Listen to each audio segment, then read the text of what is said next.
Hello friends, welcome to my channel. आज के इस वीडियो में हम क्लास 10 के economics money and credit chapter पढ़ेंगे। Money as a medium of exchange. हम मनी का यूज़ हम हमेशा अपने जीवन में करते हैं और ये बहुत ही बड़ा हिस्सा है। अपने चारों तरफ देखिए, आप किसी एक दिन में कितने भी पैसे या मुद्रा, उसको हिंदी में कहते हैं, जुड़े कई सौदों की पहचान कर सकते हैं। क्या आप इनकी एक लिस्ट बना सकते हैं? बहुत से लेन देन में आप देखेंगे कि जो मनी के ज़रिए वस्तुएं खरीदी और बेची जा रही हैं। ऐसे कुछ लेन देन में मुद्रा के पहले सेवाएं प्रदान की जा रही है और उसके बदले सेवाएं भी प्रदान की जा रही है। लेकिन कुछ मामलों में हो सकता है कि लेन देन होते वक्त ये पैसे का कोई आदान प्रदान ही ना हो, केवल बाद में ही भुगतान करने का वादा हो। क्या आपने कभी सोचा है कि खरीदारी पैसे के जरिए क्यों होती है? कारण बहुत ही सरल है। जिस व्यक्ति के पास पैसा है वो इसका विनिमय किसी भी वस्तु या सेवा खरीदने के लिए आसानी से कर सकता है। इसीलिए हर कोई पैसे के रूप में भुगतान लेना पसंद करता है। फिर उस पैसे का इस्तेमाल अपनी ज़रूरत की चीज़ें खरीदने के लिए करता है। एक जूता निर्माता का एग्जाम्पल ही देखते हैं। वो बाज़ार में जूता बेचकर गेहूँ खरीदना चाहता है। जूता बनाने वाला पहले जूतों के बदले पैसा लेता है और फिर उस पैसे का इस्तेमाल गेहूं खरीदने के लिए करेगा। जरा सोचिए कि जूता निर्माता अगर बिना पैसे का इस्तेमाल किए जूते का सीधा गेहूं से विनिमय करता तो उसे कितनी कठिनाई होती। उसे गेहूं उगाने वाले ऐसे किसान को खोजना पड़ता जो न केवल गेहूं बेचना चाहता हो बल्कि साथ में जूते भी खरीदना चाहता हो, यानी कि दोनों पक्ष एक दूसरे से चीज़ें खरीदने और बेचने पर सहमति रखते हों। जैसे कि आप यहाँ देख रहे हैं, बोल रहा है कि आपके गेहूं के लिए मैं आपको जूते दूंगा, और दूसरा कह रहा है कि मुझे जूते नहीं चाहिए, मुझे कपड़े चाहिए। फिर इसी तरह तीसरा व्यक्ति कह रहा है कि मुझे जूते चाहिए लेकिन मेरे पास गेहूं नहीं है। इसे आवश्यकताओं का दोहरा संयोग कहा जाता है, डबल कोइंसिडेंस ऑफ वांट्स। एक व्यक्ति जो वस्तु बेचने की इच्छा रखता है वही वस्तु दूसरा व्यक्ति खरीदने की भी इच्छा रखता हो। वस्तु विनिमय प्रणाली में जहां मुद्रा का उपयोग किए बिना वस्तुओं का विनिमय होता है वहां आवश्यकताओं का दोहरा संयोग होना अनिवार्य विशिष्टता है। इसकी तुलना में ऐसी अर्थव्यवस्था जहां पैसे का प्रयोग होता है, पैसा जरूरी है और इसकी आवश्यकताओं के दोहरे संयोग की ज़रूरत को ख़त्म कर देती है, फिर जूता निर्माता के लिए ज़रूरी नहीं रह जाता कि वो एक ऐसे किसान को ढूंढे जो न केवल उसके जूते को खरीदे बल्कि साथ साथ उसके गेहूं को भी बेचे।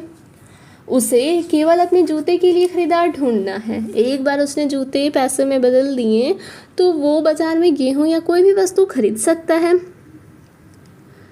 चूँकि पैसा जो विनिमय प्रक्रिया में मध्यस्थता का काम करती है, इसे विनिमय का माध्यम कहा जाता है, यानी कि medium of exchange, modern forms of money.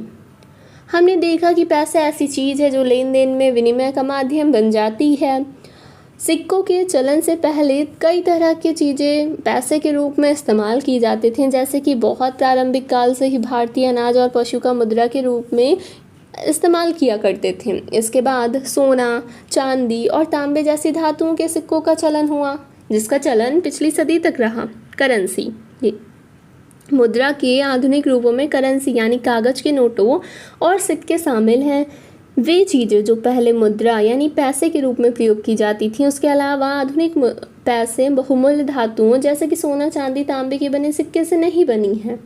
अनाज और पशुओं की तरह वो रोज़मर्रा की चीज़ें भी नहीं हैं। आधुनिक पैसे का इस प्रकार का अपना कोई इस्तेमाल नहीं है। डिपॉजिट्स विथ बैंक्स, लोग पैसे बैंकों में रखते हैं। किसी समय पर लोगों को रोज़मर्रा की आवश्यकताओं के लिए कुछ ही करेंसी की ज़रूरत होती थी, जैसे कि हर महीने के आखिर में वेतन वाले मज़दूरों के अलावा, और उन्हें जैसे नगद होता है। लोग इसके अलावा नगद का क्या करते हैं, वो इसे बैंक में अपने नाम से खाता खोलकर जमा कर देते हैं। बैंक ये जमा स्वीकार करता है और इस पर टैक्स लेता है। इस तरह लोगों का धन बैंकों के पास सुरक्षित रहता है और इस पर टैक्स भी मिलता है या एक्स्ट्रा कैश मिलता है। लोगों को अपनी आवश्यकता के अनुसार इसमें से धन निकालने की सुविधा भी मिलती है। चूँकि बैंक खातों में जमा पैसे को मांग के जरिए निकाला जा सकता है, इसीलिए इस जमा को मांग यानी कि डिमांड डिपॉजिट कहा जाता है। ये जो डिमांड डिपॉजिट होती है वो बहुत ही दिलचस्प सुविधा देता है। ये सुविधा इसे पैसे का विनिमय का माध्यम महत्वपूर्ण लक्षण प्रदान करती है। आपने पैसे की बजाय चेक से भुगतान के बारे में सुना होगा। चेक से भुगतान के लिए भुगतानकर्ता जिसका किसी बैंक में खाता है एक निश्चित रकम के लिए चेक काटता है। चेक एक ऐसा कागज है जो बैंक को किसी व्यक्ति के खाते से चेक पर लिखे नाम के किसी दूसरे व्यक्ति को एक खास रकम का भुगतान करने का आदेश देता है। जैसा कि आप यहाँ चेक पेमेंट्स का एक डेमो देख सकते हैं। 57,000 का यहाँ पर चेक बनाया गया है और फिर यहाँ एक साइन करना होता है जिसका बैंक अकाउंट रहता है। इस तरह हम देखते हैं कि मांग जमा में जो डिमांड डिपॉजिट होती है उसमें पैसे के अनिवार्य लक्षण मिलते हैं।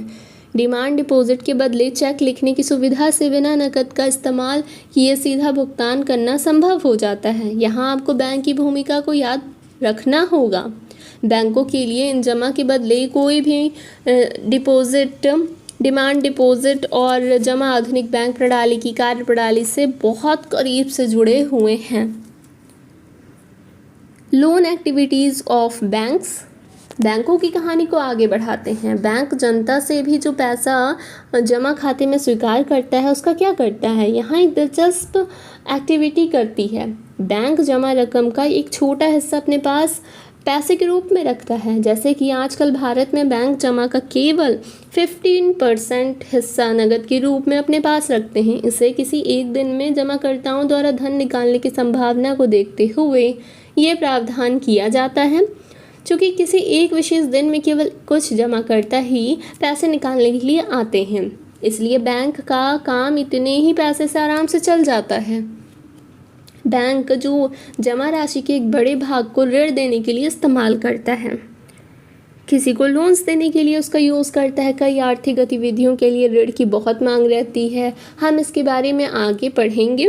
बैंक जमा राशि का लोगों की ऋण आवश्यकताओं को पूरा करने के लिए इस्तेमाल करते हैं। इस तरह बैंक जिनके पास कई राशि हैं जमाकर्ता और जिन्हें राशि की ज़रूरत है कर्जदार के बीच मध्यस्थता का काम करते हैं। बैंक जमा पर जो ब्याज देता है उससे ज़्यादा ब्याज ऋण पर लेता है और कर्जदारों से लिए गए ब्याज और जमाकर्ताओं को दिए गए ब्याज के बीच का अंतर बैंकों की आय का प्रमुख स्रोत है। जैसा कि आप यहाँ पिक्चर में देख सकते हैं, यहाँ डिपॉजिटर्स हैं और यहाँ बोरोवर्स हैं। देन नेक्स्ट है 2 डिफरेंट क्रेडिट सिचुएशंस। हमारे रोज़मर्रा की जो भी हम काम करते हैं लेन देन का होता है, जहाँ किसी न किसी रूप में हम ऋण लेते हैं, ठीक है। तो ऋण उधार से हमारा मतलब एक सहमति से, जहां साहूकार कर्जदार को धन, वस्तुएं या सेवाएं मुहैया कराता है और बदले में भविष्य में कर्जदार से भुगतान करने का वादा लेता है।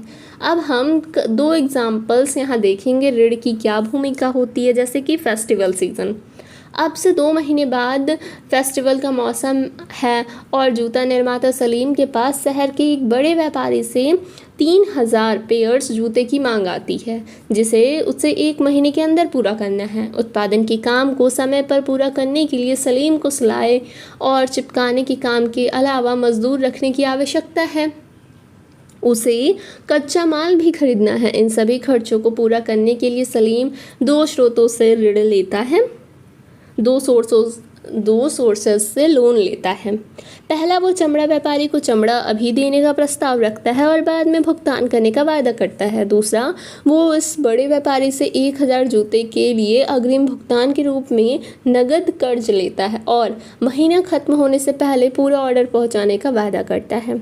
महीने के आखिर में सलीम जूते पहुंचाने में कामयाब होता है और उसे अच्छा खासा लाभ भी होता है और वो उधार लिए धन की अदायगी भी कर लेता है। सलीम उत्पादन के लिए कार्यशील पूंजी की ज़रूरत को ऋण के द्वारा पूरा करता है। ऋण उसे उत्पादन के कार्यशील खर्चों और उत्पादन को समय पर पूरा करने में मदद करता है और वो अपनी कमाई बढ़ा पाता है। इस प्रकार ऋण एक महत्वपूर्ण और सकारात्मक भूमिका अदा करता है, पॉजिटिव रोल निभाता है। अब इसी तरह का एक और एग्जाम्पल है स्वप्ना की प्रॉब्लम का। एक छोटी किसान स्वप्ना अपनी 3 एकड़ ज़मीन पर मूंगफली उगाती हैं। वो इस उम्मीद पर कि फसल तैयार होने पर कर्ज को अदा कर लेंगी। खेती के खर्चों के लिए साहूकार से ऋण लेती हैं। फसल पर कीटनाशकों के हमले से फसल बर्बाद हो जाती है। हालांकि स्वप्ना फसल पर महंगी कीटनाशक दवाइयाँ छिड़कती हैं, उससे कोई खास फर्क नहीं पड़ता। वो साहूकार का कर्ज लौटाने में असफल रहती हैं और साल के अंदर ये कर्ज बड़ी रकम बन जाता है। अगले साल स्वप्ना खेती के लिए दोबारा उधार लेती हैं। इस साल फसल सामान्य रहती है, लेकिन इतनी कमाई नहीं होती कि वो अपना कर्ज वापस कर सकें। वो कर्ज में फंस जाती हैं। उसे कर्ज को चुकाने के लिए अपनी ज़मीन का कुछ हिस्सा भी बेचना पड़ता है। ग्रामीण क्षेत्रों में ये जो ऋण होता है, डिमांड फॉर क्रेडिट जो भी होता है उस फसल उगाने के लिए होती है। फसल उगाने में बीज, खाद, कीटनाशक दवाएं काफ़ी कुछ लगता है और ये जो खरीदने फसल की बिक्री होने के बीच कम से कम 3-4 महीने लग जाते हैं। और फिर इसी जो भी उससे कमाई होती है वही उन लोग का पता चलता है कि उनमें कर्ज रहेगा या फिर वो कर्ज दे पाएंगे। इस मामले में ऋण कर्जदार को ऐसी परिस्थिति में ढकेल देता है जहां से बाहर निकलना काफ़ी कष्टदायक होता है। Terms of credit. हर ऋण समझौते में ब्याज दर निश्चित कर दी जाती है जिसे कर्जदार महाजन को मूल रकम के साथ अदा करता है। इसके अलावा उधारदाता कोई समर्थक ऋण धार यानी गिरवी रखने के लिए की मांग कर सकता है और ऐसी संपत्ति है जिसका मालिक कर्जदार है, जैसे कि भूमि, इमारत, गाड़ी, पशु, बैंकों में पूंजी, और इसका इस्तेमाल वो उधारदाता को गारंटी देने के रूप में करता है जब तक कि वो ऋण का यानी कि लोन का भुगतान ना कर पाए। ब्याज दर, समर्थक, ऋणाधार, आवश्यक कागजात और भुगतान के तरीकों को सम्मिलित रूप से ऋण की शर्तें कहा जाता है। ऋण की शर्तों में एक ऋण व्यवस्था से दूसरे ऋण व्यवस्था में काफ़ी फर्क आ जाता है। कर्ज की शर्तें उधारदाता और कर्जदाता जो भी ये प्रकृति पर निर्भर करती है। अगले भाग में ऐसे एग्जाम्पल्स दिए गए हैं जहाँ कई ऋण व्यवस्था में ऋण की अलग अलग शर्तें हैं। यहाँ पर हाउस लोन के बारे में दिया गया है कि हाउस लोन कैसे लिया जाता है, इसके बारे में आप पढ़ सकते हैं। Interest rate, collateral and documentation requirement and the mode of repayment together comprise what is called the terms of credit. The terms of credit vary substantially from one credit arrangement to another. Variety of credit arrangements यहाँ पर examples दिया गया है। फिर एक village का आप इसे रीड कर सकते हैं। आगे बढ़ते हैं तो लोन्स फ्रॉम कोऑपरेटिव्स का लोन्स के बारे में बताया गया है। देन है formal sector credit in India. हमने कई एग्जांपल्स देखा कि लोग कई स्रोतों से लोन लेते हैं। उन्हें ऋणों के 2 वर्गों में बांटा जाता है, औपचारिक और एक अनौपचारिक क्षेत्रक ऋण यानी कि फॉर्मल सेक्टर लोन्स और इनफॉर्मल सेक्टर्स लोन्स। भारतीय रिजर्व बैंक ऋणों के औपचारिक स्रोतों की कार्यप्रणाली पर नज़र रखता है। एग्जाम्पल के लिए हमने देखा कि बैंक अपनी जमा का एक न्यूनतम नगद हिस्सा अपने पास रखता है। आरबीआई नज़र रखता है कि बैंक वास्तव में नगद शेष बनाए हुए हैं। आरबीआई इस पर भी नज़र रखता है कि बैंक केवल लाभ अर्जित करने वाले व्यवसायियों और व्यापारियों को ही ऋण मुहैया नहीं करा रहे हैं, बल्कि छोटे किसानों, छोटे उद्योगों और छोटे कर्जदारों को भी ऋण दे रहे हैं, लोन दे रहे हैं। समय समय पर बैंकों द्वारा आरबीआई को ये जानकारी देनी पड़ती है कि वो कितना और किनको ऋण दे रहा है और उसकी ब्याज की दरें क्या हैं। अनौपचारिक क्षेत्रक में ऋणदाताओं की गतिविधियों की देखरेख करने वाली कोई संस्था नहीं है। वो ऐच्छिक दरों पर ऋण दे सकता है। उन्हें नाजायज तरीकों से अपने पैसे वापस लेने से रोकने वाला कोई नहीं है। Self help groups for the poor. हमने पिछले यूनिट में देखा कि निर्धन परिवार ऋण के लिए अब भी अनौपचारिक स्रोतों पर निर्भर हैं। ऐसा क्यों है? भारत के सभी ग्रामीण क्षेत्रों में बैंक मौजूद नहीं है। जहाँ कहीं मौजूद भी है, बैंक से कर्ज लेना अनौपचारिक स्रोत से कर्ज लेने की तुलना से ज़्यादा मुश्किल है। जैसा कि हमने कई एग्जाम्पल्स में देखा कि बैंक से कर्ज लेने के लिए ऋणाधार और विशेष कागजातों की ज़रूरत पड़ती है और कर्जदार ज़रूरत पड़ने पर पुराना ऋण चुकाए बिना भी नया कर्ज लेने के लिए साहूकार के पास भेज देता है। और महाजन ब्याज की दरें बहुत ऊंची रखता है, लेन देन की लिखा पढ़ी भी पूरी नहीं करते और निर्धन कर्जदारों को तंग करते हैं। यहाँ पर आप ग्रामीण बैंक ऑफ बांग्लादेश का एक स्टेटमेंट पढ़ सकते हैं। समिंग अप करते हैं तो इस चैप्टर में हमने पैसे के आधुनिक रूपों और बैंकिंग प्रणाली के बारे में देखा। एक तरफ जमाकर्ता अपना धन बैंकों में रखता है, दूसरी तरफ कर्जदार बैंकों से लोन लेता है। आर्थिक गतिविधियों के लिए लोन की ज़रूरत होती है, जैसा कि हमने देखा। और जो लोन के पॉजिटिव इफ़ेक्ट्स होते हैं या कुछ परिस्थितियों में वो कर्जदार की स्थिति और बदतर कर सकते हैं। लोन कई स्रोतों से उपलब्ध होता है। ये औपचारिक यानी कि फॉर्मल और इनफॉर्मल दोनों तरह से होता है। फॉर्मल इनफॉर्मल ऋणदाताओं में जो लोन की शर्तें में बहुत फ़र्क हो सकता है। इस समय में अमीर परिवार और फॉर्मल वे में जो लोन लिया जाता है, जबकि गरीबों को अब भी इनफॉर्मल स्रोतों पर निर्भर रहना पड़ता है।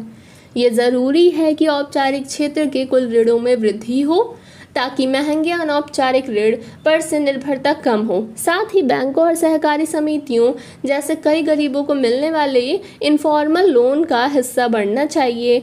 ये दोनों कदम विकास के लिए ज़रूरी है।